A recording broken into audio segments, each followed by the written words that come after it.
ముంబైకి పెట్టని కోటగా భావించే వాంఖడే స్టేడియంలో ఈరోజు ఆర్సీబీ బుల్డోజర్ దిగింది. వాళ్ల సొంత గడ్డపైనే ముంబై జట్టును మట్టి కరిపించి ఆర్సీబీ ఒక సంచలన విజయాన్ని నమోదు చేసింది. పేపర్ మీద చూస్తే ముంబై జట్టు అన్ని విభాగాల్లో ఎంతో బలంగా కనిపిస్తుంది. కానీ తీరా మైదానంలోకి దిగేసరికి మాత్రం వాళ్ల ఆట పూర్తిగా అట్టర్ ఫ్లాప్ సినిమాను తలపించింది. ఎందుకోగాని ఆ జట్టులో ఒక సమన్వయ లోపం, మ్యాచ్ విన్నింగ్ ఇన్నింగ్స్ ఆడే కసి స్పష్టంగా లోపించాయి. మరోవైపు ఆర్సీబీ మాత్రం మొదటి నుండి చివరి వరకు సింగిల్ సైడ్ డామినేషన్ తో ఎక్కడా ముంబైకి ఛాన్స్ ఇవ్వకుండా ఆధిపత్యాన్ని ప్రదర్శించింది. అసలు ఫస్ట్ హాఫ్లో ఆర్సీబీ బ్యాటింగ్ చూసినప్పుడే 75% మ్యాచ్ రిజల్టెంట్ అన్నది ఫిక్స్ అయిపోయింది. ఇక సెకండ్ హాఫ్లో బౌలింగ్లో కూడా ఏమాత్రం తగ్గకుండా ఆర్సీబీ అద్భుతమైన ప్రదర్శన చేసింది. 2016 నుండి లెక్కేసుకుంటే వాంఖడే స్టేడియంలో ముంబై చేతిలో వరుసగా 6 మ్యాచ్లో ఓడిపోయింది.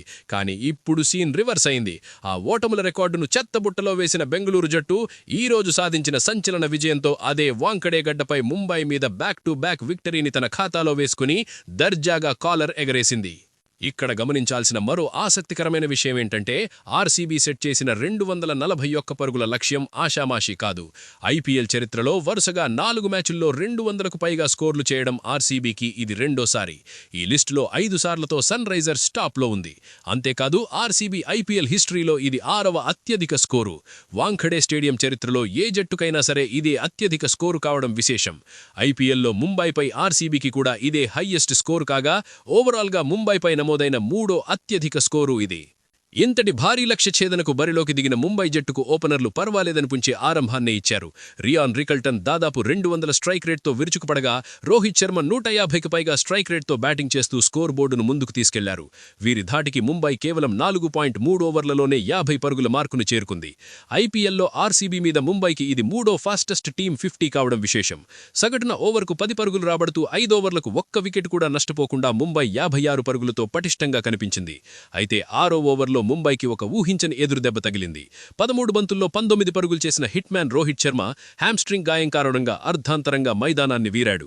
ఇక్కడ గమనించాల్సిన మరో అద్భుతమైన రికార్డ్ ఏంటంటే ఐపీఎల్లో ఒకే జట్టు తరపున 6000 పరుగులు చేసిన రెండవ ఆటగాడిగా ముంబై తరపున రోహిత్. ఇక రోహిత్ వెనుతిరిగాక 1 డౌన్లో వచ్చిన సూర్యకుమార్ యాదవ్ రావడమే ఒక బౌండరీతో మంచి స్టార్ట్ ఇచ్చాడు. 6 ఓవర్లు ముగిసేసరికి ముంబై వికెట్ నష్టపోకుండా 62 పరుగులు చేసింది.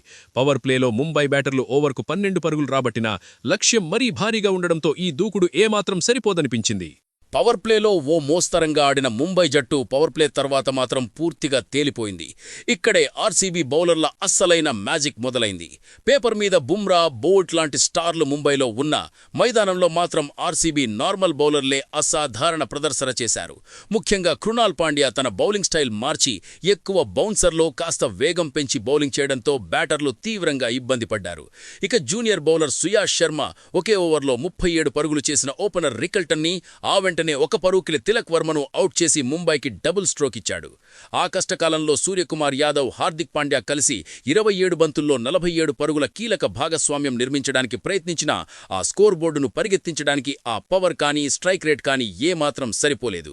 కనీసం పరువైనా కాపాడతారేమో అనుకున్న దశలో 33 పరుగుల వద్ద కృణాల్ బౌలింగ్లో సూర్యకుమార్, ఆ కాసేపటికే 40 పరుగులు చేసిన హార్దిక్, జాకబ్ డఫీ బౌలింగ్లో అవుట్ అవడంతో ముంబై పతనం ఖాయమైంది. ఆ వెంటనే నమన్ ధీర్ కూడా ఒక పరుగుకే పెవిలియన్ చేరాడు. ఇక్కడ గమనించాల్సిందేంటంటే 7-16 ఓవర్ల మధ్య ఆర్సీబీ బ్యాటర్లు విధ్వంసం సృష్టించి 123 పరుగులు చేసి 2 వికెట్లు కోల్పోతే ముంబై అదే ఓవర్లలో టెంపో బిల్డ్ చేయలేక చతికిలబడి కేవలం 95 పరుగులు చేసి ఏకంగా 5 వికెట్లు చేజార్చుకుంది. ముంబై ఎందుకు ఓడిపోయిందో చెప్పడానికి ఈ ఒక్క విషయం చాలు. ఇక ఇదే సమయంలో ఆర్సీబీ ఫ్యాన్స్కు కాస్త ఆందోళన కలిగించే విషయమేంటంటే బౌలింగ్ సమయంలో ఫీల్డింగ్ చేస్తున్న విరాట్ కోహ్లీ యాంకిల్ గాయం కారణంగా అర్ధాంతరంగా మైదానాన్ని వీడాడు. ఆ గాయం తీవ్రత ఎంతనేది ఇంకా తేలాల్సి ఉంది. ఒక దశలో ముంబై ఘోర పరాజయం చవిచూస్తుందని అంతా ఫిక్స్ అయిపోయారు. కానీ ఆపద్బాంధవుడిలా క్రీజులోకి వచ్చిన ఫినిషర్ షెర్ఫాన్ రూదర్ఫోర్డ్ ఆర్సీబీ బౌలర్లకు చెమటలు పట్టించాడు. 200కు పైగా స్ట్రైక్ రేట్తో పూనకం వచ్చినట్లు ఊగిపోయాడు. కేవలం 31 బంతుల్లోనే 9 సిక్సర్లు, ఒక 4 సాయంతో 71 పరుగులు చేసి ముంబై శిబిరంలో ఆశలు రేపాడు. కానీ అప్పటికే ముంబై ఓటమి ఖాయమయ్యింది. ఫైనల్గా ముంబై 18 పరుగుల తేడాతో పరాజయం పాలైంది. ఇంత తక్కువ తేడాతో ఓడిపోవడం వల్ల రూదర్ఫోర్డ్ కొద్దిగా ముందు వస్తే బాగుండేది బాగుండేది కదా అని ఫ్యాన్స్కు అనిపించింది. కానీ నిజం చెప్పాలంటే ఏ దశలోనూ ముంబై గెలిచేలా కనిపించలేదు. పేపర్ మీద పులిలా కనిపించిన ముంబై ఫీల్డ్లో పిల్లిలా మారిపోయింది. అందరిలోనూ ఏదో ఒక లోపం, అవుట్ ఆఫ్ ఫామ్ స్పష్టంగా కనిపించింది. కానీ ఆర్సీబీ బౌలర్లు భువనేశ్వర్ కుమార్, కృణాల్, రసిక్, సుయాష్, జాకబ్ డఫీ అందరూ పరిస్థితికి తగ్గట్టు అద్భుతంగా బౌలింగ్ చేసి విక్టరీ కొట్టేశారు. మరి ఈ మ్యాచ్లో ఆర్సీబీ ఎంత అద్భుతంగా ఆడి అంత పెద్ద స్కోర్ ఎలా సాధించిందో, ఈ క్రమంలో ఎన్ని రికార్డులు సృష్టించిందో ఇప్పుడు మనం చూద్దాం. టాస్ గెలిచిన ముంబై కెప్టెన్ ముందుగా బౌలింగ్ ఎంచుకోగా ఇక బ్యాటింగ్ దిగిన బెంగళూరు ఓపెనర్లు విరాట్ కోహ్లీ, ఫిల్ సాల్ట్ ముంబై బౌలర్లకు పగలే చుక్కలు చూపించారు. ఐపీఎల్ చరిత్రలో 7సారి తన ఇన్నింగ్స్ను సిక్సర్తో ప్రారంభించిన కోహ్లీ ఒకవైపు నెమ్మదిగా ఇన్నింగ్స్ నిర్మిస్తుంటే ఫిల్ సాల్ట్ మాత్రం 200కు పైగా స్ట్రైక్ రేట్తో రెచ్చిపోయి ఆడాడు. పవర్ ప్లేలో ట్రెంట్ బోల్ట్, బుమ్రా, హార్దిక్ పాండ్యాలను ఆచితూచి ఆడారు. అయితే 5వ ఓవర్ వేసిన మిచెల్ శాంట్నర్ను ఫిల్ సాల్ట్ ఉతికి ఆరేసి ఏకంగా 22 పరుగులు పిండుకున్నాడు.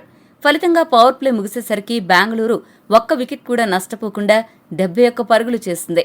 వాంకడేలో ముంబైపై పవర్ ప్లేలో బెంగళూరుకు ఇది 2వ అత్యధిక స్కోరు కావడం విశేషం. పవర్ ప్లే తర్వాత బౌలింగ్కొచ్చిన శాంట్నర్ కేవలం 4 పరుగులు మాత్రమే ఇచ్చి కాస్త కట్టడి చేసినా ఆ ఆనందం ముంబైకి ఎంతోసేపు మిగల్లేదు. 8వ ఓవర్లో మయాంక్ మార్కండే బౌలింగ్లో ఫిల్ సాల్ట్ చెలరేగిపోయి 20 పరుగులు రాబట్టాడు. చూస్తుండగానే సాల్ట్ అర్ధ సెంచరీ పూర్తి చేసుకోగా ఈ ఇద్దరూ కలిసి తొలి 10 ఓవర్లలోనే ఏ వికెట్ నష్టపోకుండా 115 పరుగులు స్కోరు బోర్డుపై ఉంచారు. ముంబైపై మొదటి 10 ఓవర్లలో ఆర్సీబీకి ఇదే అత్యధిక స్కోరు. అంతేకాదు వీళ్ళిద్దరూ కలిసి 120 పరుగుల భారీ ఓపెనింగ్ భాగస్వామ్యాన్ని నెలకొల్పారు. టీ20 క్రికెట్లో కోహ్లీకి ఇది 47వ సెంచరీ భాగస్వామ్యం కాగా ముంబైపై ఆర్సీబీకి ఇది 2వ అత్యధిక ఓపెనింగ్ పార్ట్నర్షిప్. ఇక ముంబైపై వరుసగా 5, 6, 4 పరుగులకే అవుటై విఫలమవుతూ వస్తున్న ఫిల్ సాల్ట్ ఈ రోజు మాత్రం తన గత రికార్డులను చెరిపేస్తూ ఏకంగా 36 బంతుల్లో 6 సిక్సర్లు, 6 ఫోర్లతో 78 పరుగులు చేసి తన ప్రతాపం చూపించాడు. ఐపీఎల్లో ఇది అతనికి 3వ అత్యధిక స్కోరు కాగా ముంబైపై ఆర్సీబీ తరపున ఒక ఇన్నింగ్స్లో అత్యధికంగా 6 సిక్సర్లు కొట్టిన క్రిస్ గేల్, డూప్లెసిస్ సరసన సాల్ట్ నిలిచాడు. అయితే సెంచరీ వైపు దూసుకెళ్తున్న సాల్ట్ 11వ ఓవర్లో శార్దుల్ ఠాకూర్ వేసిన ఫుల్ అండ్ వైడ్ డెలివరీని డ్రైవ్ చేయబోయి ఎలివేషన్ దొరక్కపోవడంతో ఎక్స్ట్రా కవర్లో ఉన్న హార్దిక్ పాండ్యాకు క్యాచ్ ఇచ్చి పెవిలియన్ చేరాడు. సాల్ట్ అవుట్ అయ్యాడని ముంబై ఫ్యాన్స్ ఊపిరి పీల్చుకునేలోపే రజత్ పాటీదార్ ముంబై బౌలర్లకి మరో సినిమా చూపించాడు. ఆరంభంలోనే ఏకంగా 400 స్ట్రైక్ రేట్తో బంతులను బౌండరీలకు తరలిస్తూ స్కోరు బోర్డును రాకెట్ స్పీడ్తో పరిగెత్తించాడు. మయాంక్ మార్కండే వేసిన 12వ ఓవర్లో పాటీదార్ ఏకంగా 20 పరుగులు రాబట్టగా 13వ ఓవర్లో శార్దుల్ ఠాకూర్ బౌలింగ్లో పాటీదార్, కోహ్లీ ఇద్దరూ కలిసి 23 పరుగులు రాబట్టి ముంబై జట్టుకు రక్త కన్నీరు మిగిల్చారు. ఇక ఆరంభం నుండి యాంకర్ రోల్ పోషిస్తున్న కోహ్లీ నెమ్మదిగా ఆడుతూ 37 బంతుల్లో తన అర్ధ సెంచరీని పూర్తి చేసుకున్నాడు. ఐపీఎల్లో ఓపెనర్గా కోహ్లీకి ఇది శిఖర్ ధావన్తో సమానంగా 49వ 50కి పైగా స్కోరు కాగా ముంబైపై 7వసారి అలాగే వాంకడే వేదికగా 9వసారి ఈ మార్కును అందుకున్నాడు. అయితే 15వ ఓవర్లో హార్దిక్ పాండ్యా వేసిన ఒక ఫుల్ టాస్ బంతిని భారీ షాట్ ఆడబోయి బ్యాట్ చేతులు తిరగడంతో లాంగ్ ఆన్లో ఉన్న సూర్యకుమార్ యాదవ్కు క్యాచ్ ఇచ్చి కోహ్లీ 50 పరుగుల వద్ద వెనుదిరిగాడు. కానీ అప్పటికే కోహ్లీ, పాటీదార్ కలిసి కేవలం 18 బంతుల్లో 61 పరుగులు జోడించారు. ఇందులో పాటీదార్ వాటానే 13 బంతుల్లో 46 పరుగులు అంటే అతని వీరవిహారం ఏ రేంజ్లో ఉందో అర్థం చేసుకోవచ్చు. 7వ ఓవర్ నుండి 16వ ఓవర్ మధ్యలో ఆర్సీబీ బ్యాటర్లు దంచికొట్టిన దెబ్బకు ఏకంగా 123 పరుగులొచ్చాయి. కేవలం 17 బంతుల్లోనే హాఫ్ సెంచరీ పూర్తి చేసుకున్న పాటీదార్ 20 బంతుల్లో 5 సిక్సర్లు, 4 ఫోర్లతో 53 పరుగులు చేసి 16వ ఓవర్ చివరి బంతికి శాంట్నర్ బౌలింగ్లో అవుట్ అయ్యాడు. అతని విధ్వంసం పుణ్యమాని బెంగళూరు ఐపీఎల్ చరిత్రలోనే ముంబైపై అత్యంత వేగంగా అంటే కేవలం 16.5 ఓవర్లలోనే 200 పరుగుల మార్కును అందుకుని తన పాత రికార్డులను బద్దలుగొట్టింది. 16 ఓవర్లు ముగిసేసరికి 3 వికెట్ల నష్టానికి 194 పరుగులు చేసిన బెంగళూరు డెత్ ఓవర్లలో ఇంకెంత బీభత్సం సృష్టిస్తుందో అని అందరూ ఆశగా ఎదురుచూశారు. కానీ ముంబై బౌలర్లు ముఖ్యంగా బుమ్రా చివర్లో కాస్త కళ్లం వేశాడు. 17వ ఓవర్లో కేవలం 7 పరుగులు మాత్రమే ఇచ్చిన బుమ్రా తరువాతి స్పెల్లో 13 పరుగులు ఇచ్చాడు. ఇక పాండ్యా 16, బౌల్ట్ 10 పరుగులు ఇవ్వడంతో చివరి 4 ఓవర్లలో ముంబై కేవలం 46 పరుగులు మాత్రమే ఇచ్చి స్కోరును కట్టడి చేయగలిగింది. డెత్ ఓవర్లలో టిమ్ డేవిడ్ ఆడిన ఒక చిన్నపాటి క్యామియో ఆర్సీబీకి భారీ స్కోరును అందించింది. కేవలం 16 బంతుల్లోనే 213 స్ట్రైక్ రేట్తో 3 సిక్సర్లు, 2 ఫోర్లతో 34 పరుగులు చేసిన డేవిడ్ ఇన్నింగ్స్ను అద్భుతంగా ముగించాడు. జితేష్ శర్మ 9 బంతుల్లో 10 పరుగులు చేసి మళ్లీ ఫ్లాప్ అయ్యాడు. దీంతో 20 ఓవర్లు ముగిసేసరికి ఆర్సీబీ 4 వికెట్ల నష్టానికి ఏకంగా 240 పరుగులు చేసింది. ముంబై బౌలర్లలో బుమ్రా, పాండ్యా 10 లోపు ఎకానమీతో బౌలింగ్ చేయగా మిగతా బౌలర్లందరూ ఓవర్కు 10కి పైగా పరుగులు సమర్పించుకుని తేలిపోయారు. ముఖ్యంగా శార్దుల్ ఠాకూర్ 16, మయాంక్ మార్కండే 20, ట్రెంట్ బోల్ట్ 12.50 సగటుతో తీవ్రంగా నిరాశపరిచారు.